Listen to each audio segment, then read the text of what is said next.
Morning friends, কেমন আছো তোমরা? আশা করছি যে যেখান থেকে আমার এই ভিডিও দেখছো সকলেই খুব ভালো আছো, সুস্থ আছো। আমি মনিকা, স্বপ্নকা ফ্যামিলির নতুন একটি ভিডিওতে তোমাদের অনেক স্বাগত, অনেক ভালোবাসা জানাই। আজকে সোমবার আর এখন সময় হয়েছে ওই 10টা মতো। এখন থেকে আমি আমার ব্লগটা স্টার্ট করছি তোমাদেরকে সঙ্গে নিয়ে। আশা করছি আজকের ভিডিওটাও তোমাদের খুব ভালো লাগবে, তো পুরোটা দেখার অনুরোধ রইল। আজকে ঈশানের লাস্ট পরীক্ষা, তো গেছে আজকে স্কুলে। আজকে ওয়েদারটাও না খুব খারাপ মানে মেঘলা মেঘলা হয়ে রয়েছে। তো আজকে ওর বাবাকে বলেছিলাম একটু চিংড়ি মাছ আনতে, তো ঘরে আছে তোমার ডুমুর। তো ভাবলাম ডুমুর দিয়ে চিংড়ি মাছের তরকারি করব। তো ওর বাবা বাজারে এটুকুই চিংড়ি মাছ পেয়েছে। এবার ব্যাপারটা হচ্ছে কি বলো তো, কি রান্না করি মাথায় আসছে না। তো ডুমুর দিয়ে যদি চিংড়ি মাছ করি তাহলে তার সাথে আমাকে একটু ডাল নাই অন্য কিছু করতে হবে। তো নানান কিছু ভাবছি। আসলে মুসুরির ডালটাও খুব ঘন ঘন খাওয়া হয়ে যাচ্ছে, আর ঈশানের বাবার একটু ইউরিক অ্যাসিডের সমস্যা, মানে ডাল করলে তো খেতেই হবে। তার জন্য মুসুরির ডালই ভাবছি একটু কম কম খাবো। তো এই কারণে ডালটাও করতে চাইছি না। তো শেষমেশ মাথায় আসলো এটাই করি। একটু বরবটি নিয়ে এসেছিলো, তো আলু দিয়ে বরবটি দিয়ে একটু ভাজা করব। আর পটল কাটছি, পটল আলু দিয়ে ওই যে কটা চিংড়ি নিয়ে এসছে ওই চিংড়ি দিয়ে একটু আলু পটল চিংড়ি করব। তো এটুকু করলেই আজকে হয়ে যাবে। দেখো রান্নাটা শুরু করে দিয়েছি। তো বরবটিটা প্রায় ভাজা হয়ে গেছে, আর এদিকে পটলটাও আমি কেটে নিচ্ছি।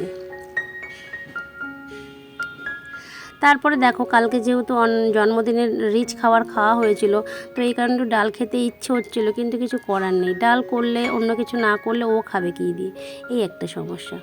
তারপর বরবটি আলু দিয়ে এই যে একটু কড়া কড়া ভাজাটা ও পছন্দ করে, তো এই ভাজাটাই করলাম। আর পটল চিংড়ি হলে আমার ছেলের খাওয়া হয়ে যাবে, এই জন্যই। তো পটল চিংড়িতে একটু মশলা কম দিয়ে আর ঘরে একটু টক দই আছে, টক দইটা দিয়ে করব। দেখি কেমন লাগে। আসলে পটল চিংড়ি আবার ঈশানের বাবা খেতে চায় না, তো আজকে একটু খেয়ে নেবে, কোনো ব্যাপার নেই। তো চলো।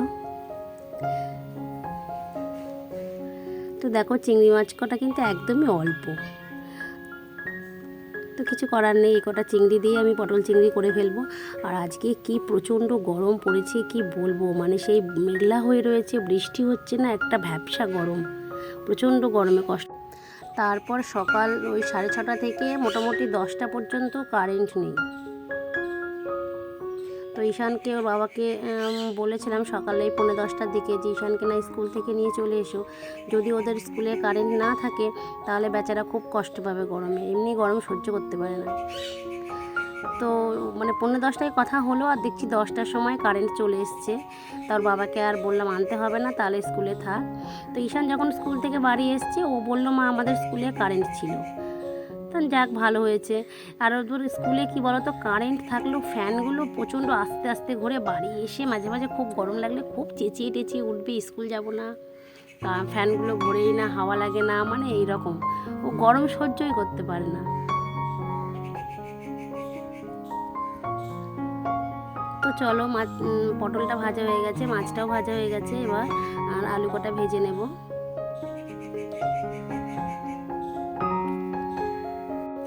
কদিন ধরে ঈশানের বাবার শরীরটা খুব খারাপ, মানে মাজায় প্রচণ্ড ব্যথা, দুবেলা করে সেক করে দিচ্ছি, তাও ব্যথাটা কমছে না। আমি তো ওকে বলছি তোমার হয়তো ইউরিক অ্যাসিডটা বেড়েছে, ইউরিক অ্যাসিডের না কোনো ওষুধ হায়দ্রাবাদ থেকে দেয়নি, এই কারণে হয়তো তোমার ব্যথাটা বাড়ছে। জল বেশি করে খাওয়া, আসলে প্রচণ্ড গরম পড়ছে, হয়তো জল কম খাওয়া হচ্ছে, মানে এটাই আমার অনুমান হচ্ছে। সেটাই ওকে বললাম তুমি একটু বেশি বেশি করে জল খাও। আর কি বলতো, কয়েকদিন না মানে ভেন্ডিটা তো ও খেতোই না, কয়েকদিন জানি না ইচ্ছে হয়েছিল, দুদিন ভেন্ডি ভাজা খেয়েছিল, ব্যাস তারপর থেকে যেন ওর পায়ের তলা ব্যথা হচ্ছে আর মাজাটা ব্যথা হচ্ছে। তো ব্যথার ওষুধও আনতে বললাম, দুদিন খেয়েছিল, জানো ব্যথাটা একটু কম ছিল, আবার হয়েছে। ব্যথার ওষুধও তো খাওয়া বেশি ভালো না, তো এই কারণে ওই বারবার স্যাক করে দিচ্ছি, স্যাক করে দিলে একটু আরাম পাচ্ছে আর কি। তো দেখো পটল চিংড়িটা আমার মোটামুটি কষানো হয়ে গেছে, একটু টক দই দিয়ে দিলাম।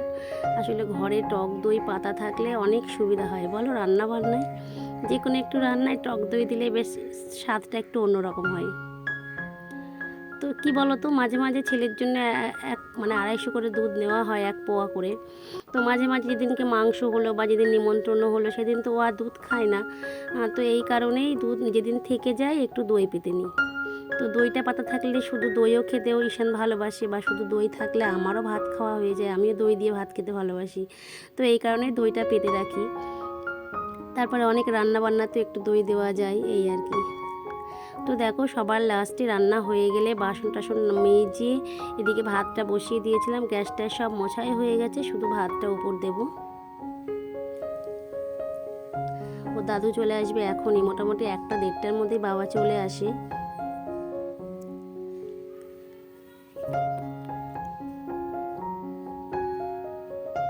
তো রান্না বান্না হয়ে গেছে, সমস্ত কাজও হয়ে গেছে, ভাতটা উপর দিয়ে দিলাম। তো এখন শুধু গাটা ধোবো। ঈশানও চলে এসছে, ঈশান স্নান করছে, আর ওর বাবা স্নান করতে ঢুকলো, দিয়ে একটু দরকারে আবার বেরিয়ে গেল, তো চলে আসবে। ওর বাবা সকাল থেকে এখনও খায়নি, ওর বাবার জন্য ওয়েট করতে করতে আমারও খাওয়া হয়নি, তো একেবারে গাটা ধুয়েই খেয়ে নেবো। আর ওর বাবা বলছে প্রচণ্ড গরম আজকে, মানে দেখো আমি ঘেমে স্নান করে উঠেছি রান্না করতে। ওর বাবা বলছে খাওয়া দাওয়া করে তোমাদের ও বাড়ি চলে যাবো। তো বাবার ছেলে চলে যাবে বলছে, আমাকেও যাওয়ার কথা বলছে। দেখি খাওয়া দাওয়া করে বাসনগুলো মেজে একদম রেডি হয়ে গেলাম ওর সাথে। এখন বাজে 2টো, দেখলাম অনেকটা সময় আছে, তাহলে চলে যাই ও বাড়ি। আসলে বিকালেও একটু আমার যাওয়ার দরকার ছিল। আমরা যে ফান্ড করেছি ওই ফান্ডে প্রথম আজকে টাকা দেওয়া হবে। তো দেখো ও বাড়ি গিয়ে একটু ঘুমিয়ে টুমিয়ে আবার বাড়ি এসে দেখো চোখ টোক ফুলে গেছে।